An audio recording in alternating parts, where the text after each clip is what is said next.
You never sleep anymore. No, not often.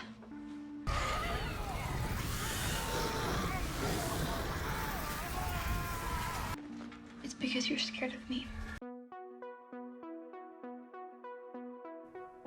We're taking on a new endeavor.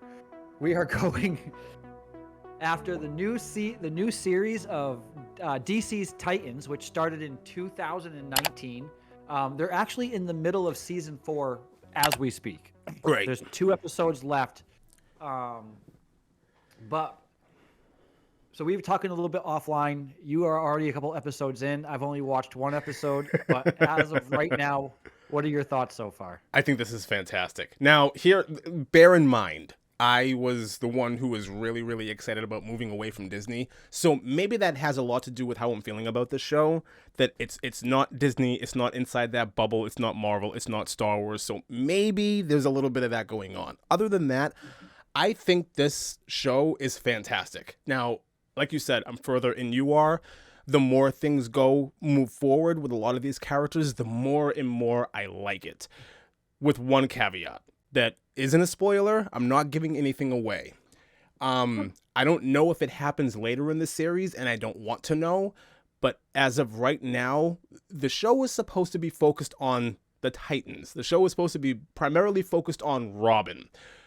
The problem with the character of Robin is there's always this looming shadow of Bruce.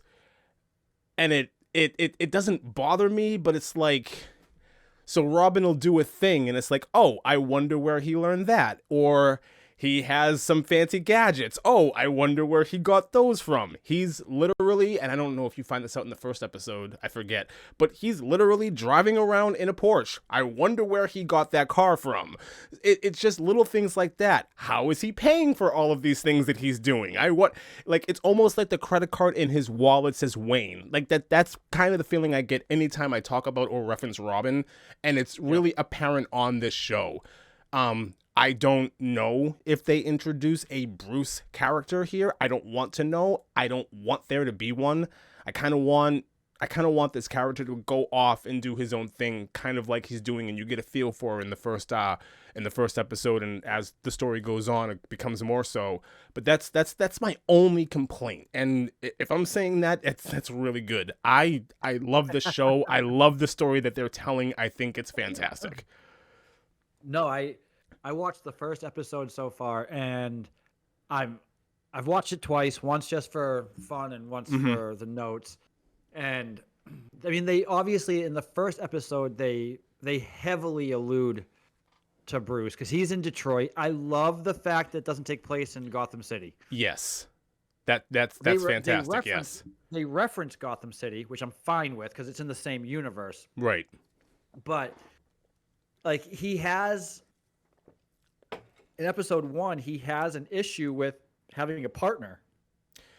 And when he finally talks to his new partner about it, he's like, well, he had a problem. Like he would deal with things with his fists. And so I'm wondering. That's how he did that. And now I'm afraid that I'm going to start doing that. But that's the thing, though, is he starts doing that. Yeah. I'm wondering if this is a version of Batman that kills. Kind of like Frank Miller's Batman. Like Frank Miller's Batman killed a lot of people. So I'm wondering if this is the version of Batman that he's thinking about. I wonder if. Yeah, because there is the one scene in this where it's very Daredevil-ish almost. Yes. With the guy in the car. He has no problems. This first episode establishes that this version of Robin has no problems getting bloody. So I'm wondering if he learned a lot of that from Batman, and I'm wondering if this is a version of Batman that just got old and jaded and just started killing, like for, just because it was a means to an end. So I'm wondering if I'm curious to know if that's going to come up later on in the story.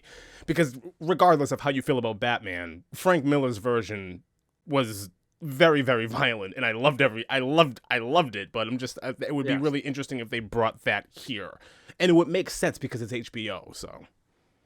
It does. And I started watching it, and I'm like, Titans, like all I know is Comedy Central's Teen Titans. Yeah. And I'm like, they got all the movies and it's so kiddish. Yeah. And I started watching this and I was like, nope. Nope. Not at all. Not even a little bit. Not even close. I'm with you. I don't know if it's because, like, this came out 4 years ago. And I'm going, how did we miss this? I don't know how this didn't pass my radar. I don't know how this Like- didn't show up on my radar. I'm thinking Disney Plus. Probably. I'm thinking because we got so wrapped up in Marvel, Star Yeah. Star Wars, Star Wars then because it was Mandalorians when we started doing, our Yeah. first podcast. Yeah. And it's like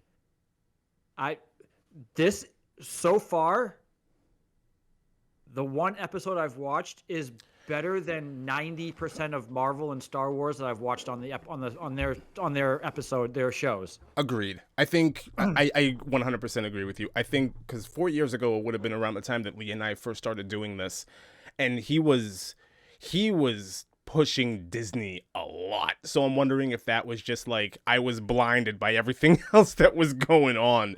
It has to be the case, but I 100% agree with you. This so far has been fantastic. This is amazing. So I'm curious to see how 'cause he feels about it.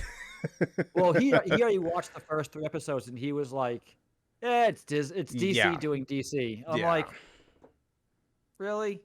Like I watched this episode when Robin has his fight in the alley. I was like, "This you never, aside from like, what was the ones with wow." It was the first rated R comic book movie. Daredevil? Um, Not Daredevil, no. Deadpool. Nope, before then. It was Logan? back in the early. Nope, way before then. I have no idea what you're Watchmen. talking. Oh, Watchmen. Watchmen, yeah. So they did Watchmen. Then they did Deadpool and they did Logan, and those are like the big ones that we know about that are like rated R. Mm-hmm. This feels a lot like Watchmen on that level, where it's gritty, it's dark, it's violent, it's bloody, it's gruesome, it's Right. like, yeah. like you're seeing like shins get snapped. Like there's the one scene where he bashes the car window in and then he just rakes the guy's Oh face. man, it is. I'm sitting yeah. there going, that's gruesome. Like, yes. and then he just he kingpins the guy because Kingpin in Daredevil like smashes the car door against the guy's head till it pops off. He doesn't do that, but he basically just like pummels him. Yeah. I'm not sure if he's dead. I would imagine he did not survive this. I would imagine he's dead. But episode 1, I'm already in love.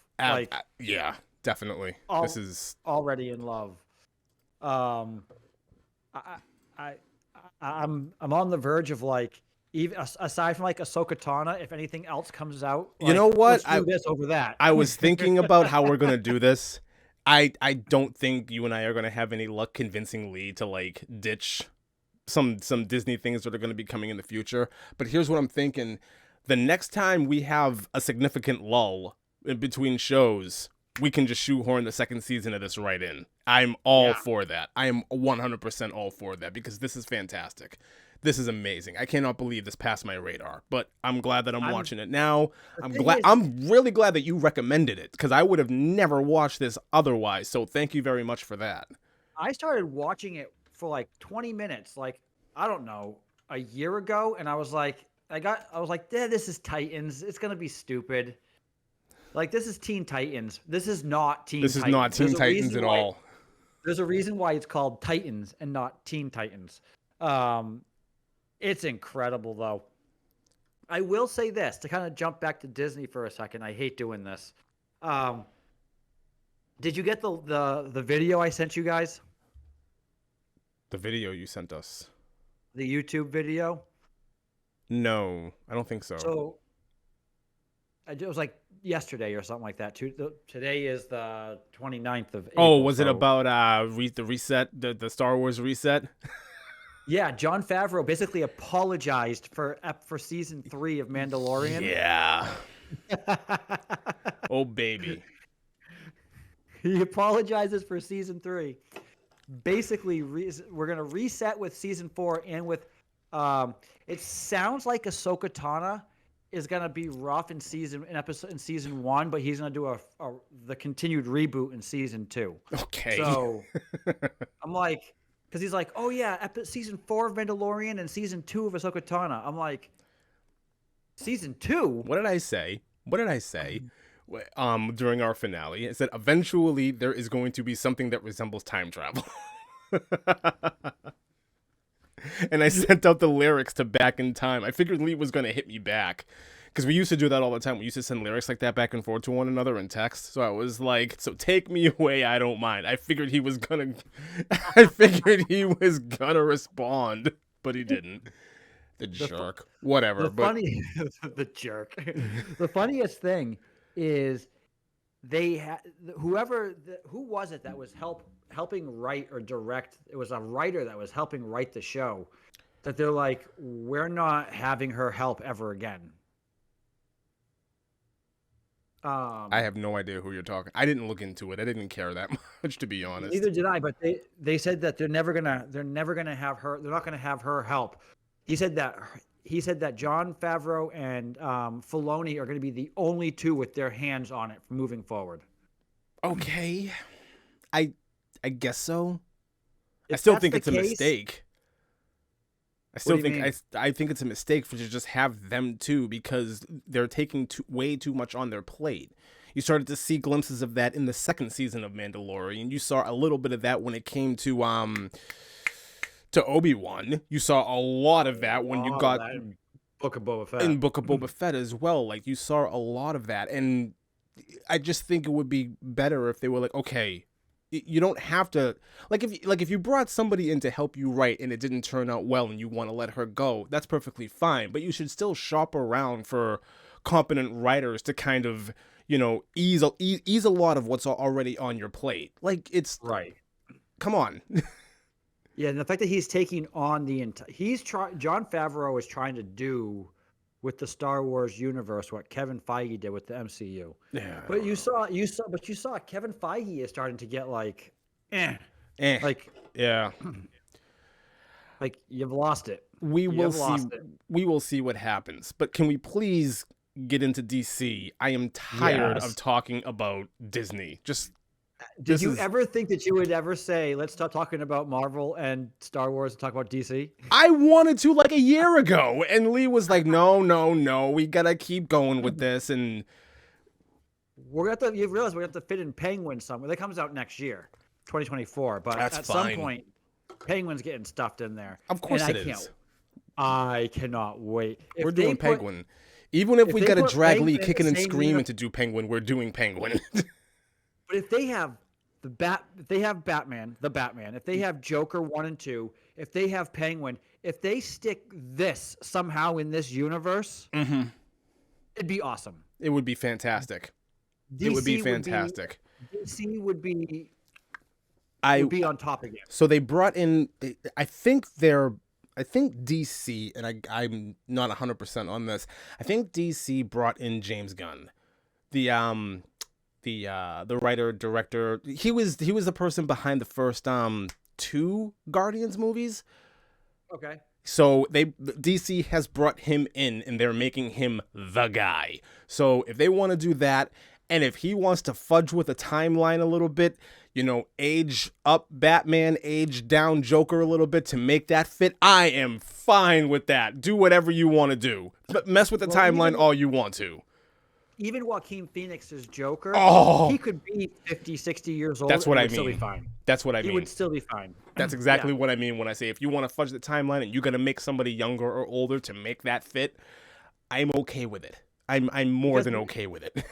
Because he's definitely not going to be the anarchist that Heath Ledger was. No, not at all. Not at all. He doesn't need to be. He's going to be more he's the psycho. And you can do that at an older age with the way he's doing things. He's not being some like acrobatic crazy. No, not at all. You could just make him a 60-year-old lunatic cult leader, and that would be enough. That's more than enough. Absolutely. Be fantastic. Ugh. But let's get into this. Hey everybody, Lee from Black and White Reviews here. Just wanted to take a moment to thank you for tuning in, checking out our conversation. If you like this discussion and you want to hear more about this specific subject or other things, check us out on our podcasting sites, whether it's Spotify, Apple Music, or Google Podcasts. We're up on pretty much all of them. So yeah, thanks again for popping by, and be sure to like and subscribe. Thanks.